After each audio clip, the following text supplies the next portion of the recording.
এনে আর দেরি করো না, এই ফাঁসিতে এখনই গলায় দড়ি নাও আর তাড়াতাড়ি মরে যাও। ইয়াশ, তুমি আমাকে সত্যি ভালোবাসো না? না ভালোবাসি না, আমি শুধু পিয়াকে ভালোবাসি। তুমি আমাকে ধোকা দিলে ইয়াশ। আরে এটা কি হলো? আমি যেটা দেখলাম সেটা স্বপ্ন ছিল। এনে উঠে যাও, নাটক করো না। ইয়াশ, তুমি ঠিক আছো তো? তোমার কিছু হয়নি তো? ছাড়ো আমাকে, আমি তোমাকে ডিভোর্স দিলাম, এখানে জলদি সাইন করো। ইয়াশ, এই নাও কফি। আচ্ছা, এই হলো প্রিয়া, যার জন্য ইয়াশ তার জান দিতে পারে। আরে এটা কি? এটা তো সেই ফাঁসির চিহ্ন। তার মানে ওইটা বাস্তব ছিল, স্বপ্ন ছিল না।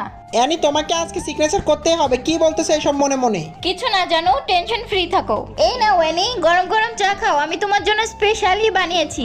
আমি ওকে ভালো করে চিনি, ও মনে হয় এটাতে বিষ মিশিয়ে এনেছে, এটা খাওয়া যাবে না। না না প্রিয়া, এটা আমি খাবো না, তুমি এটা নিয়ে যাও। আরে খাও না। আরে ও চা খাচ্ছে না কেন? ও তো চা খায়, এখন কি হলো? আরে আরে অ্যানি, তুমি এটা কি করছো? দেখো ইয়াশ, ও ইচ্ছা করে আমার হাত পুড়িয়ে দিতে চেয়েছিল। ওই সাতচুন্নি, মিথ্যা কম বল, আমি তোর কাপটা আচ্ছ করিনি। পার্ট 2 এর জন্য সাবস্ক্রাইব।